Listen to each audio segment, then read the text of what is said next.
Oke, jumpa lagi di video kali ini kita akan bahas mengenai perlengkapan yang diperlukan untuk fotografi.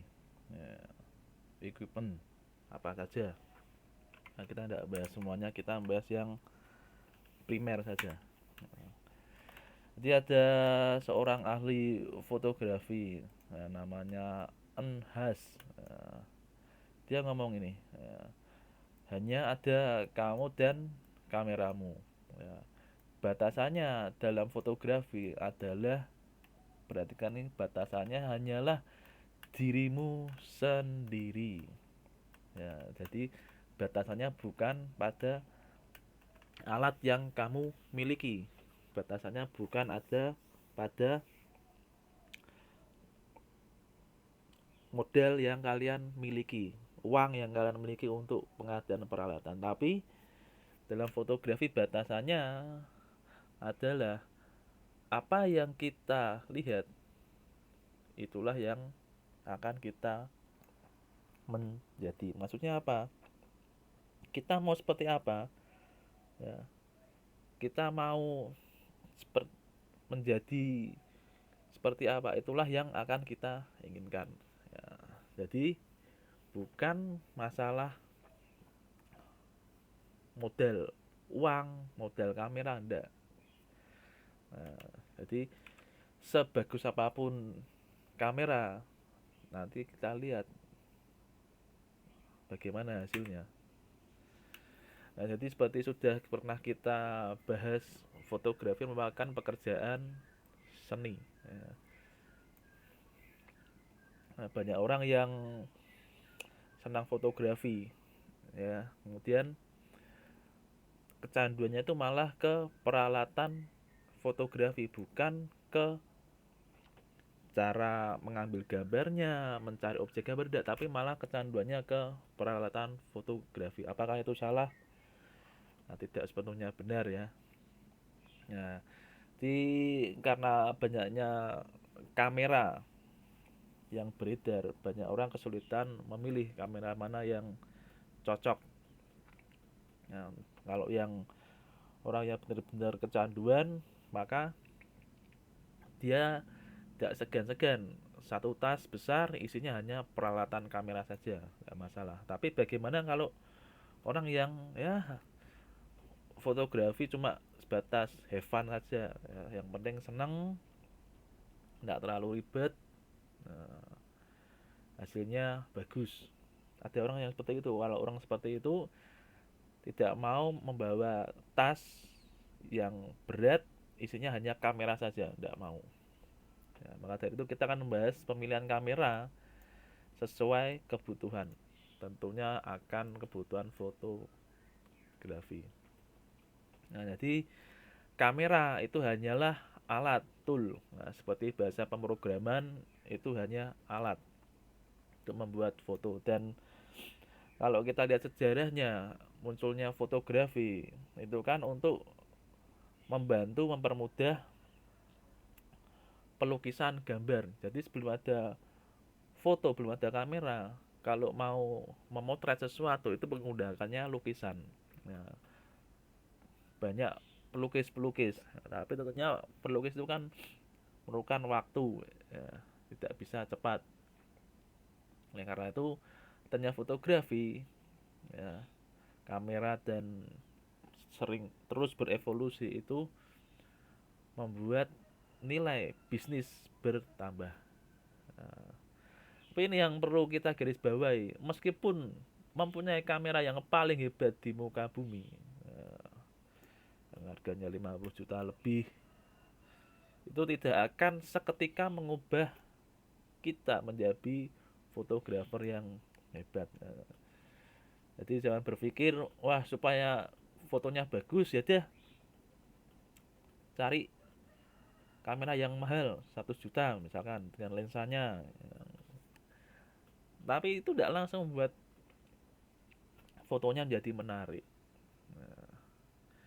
Nah, jadi tipe kamera itu dibagi menjadi tiga kelas: consumer, prosumer, dan profesional.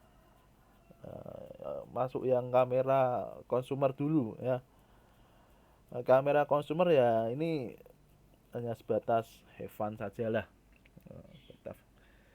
Ya, tidak senang-senang saja, tapi dalam senang-senang ya kualitas fotonya yang diambil diharapkan semaksimal mungkin ya. Fitur yang ada pada kelas consumer ya, biasanya lensa kameranya tidak bisa diubah-ubah menjadi besar, corongnya itu tidak bisa ya, sebisa mungkin kameranya kecil muat di kantong.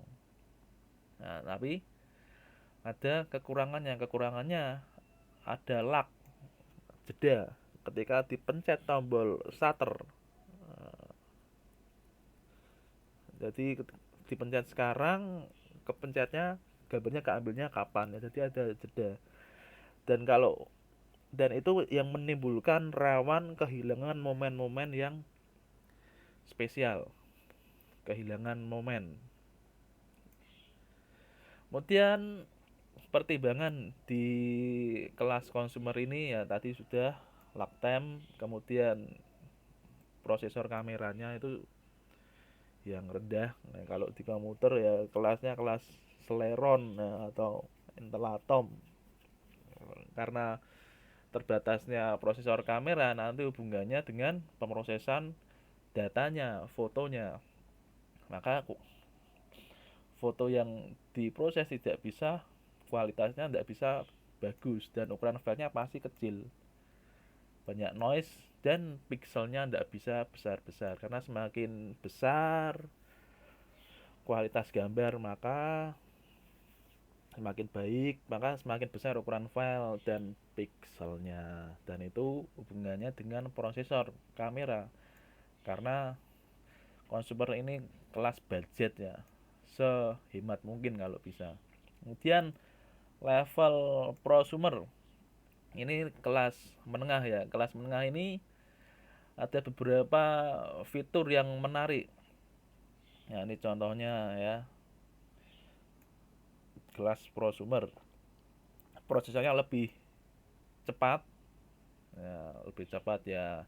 Kalau di komputer ya i3 lah. Tidak ada waktu jeda, zoom lumayan. Nah, ini kelas prosumer. Yang berikutnya level profesional. Nah, ini kelas ultimate ya. Ini di kelas ultimate ada beberapa contohnya nih. Nah, di level ini autofocus tidak terdapat. Ya, jadi autofocusnya ini serba manual ya, atau serba bisa diatur secara sendiri, manual. Kontrolnya penuh. Ya, dan yang penting ini prosesor sangat cepat, tidak ada lag ya. Pencet sekarang ya langsung diambil, momentumnya tidak hilang. Kemudian tadi kan ketiga golongan ya, dari consumer, prosumer, profesional. Nah sekarang bagaimana sih cara memilih kamera? Cara memilih kamera setidaknya disesuaikan dengan budget. Dengan budget.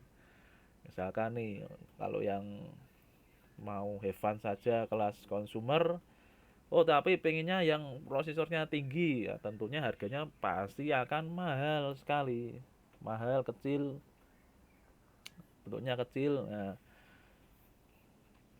ini sangat mahal. Jadi ada beberapa kondisi yang bisa jadi pertimbangan dalam memilih kamera, tempatnya ya, kegunaannya dan letaknya di mana. Nah, yuk kita bahas satu persatu ya. Untuk kamera yang penggunaan umum general purpose ya, ini bisa saja ukurannya kecil masih diperbolehkan, pixelnya 5 sampai 10. Ya ini hubungannya sama pixel handphone ya.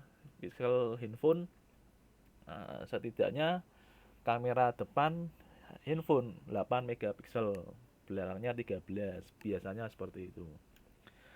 Lensanya fix, flash ada, dan ada sensor untuk membersihkan noise karena rawan ya, sebuah keterbatasan kalau bisa ada sensornya.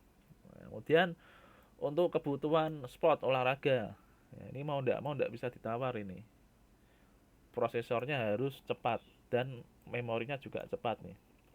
Ya, hubungannya buat apa? Kita kan ingin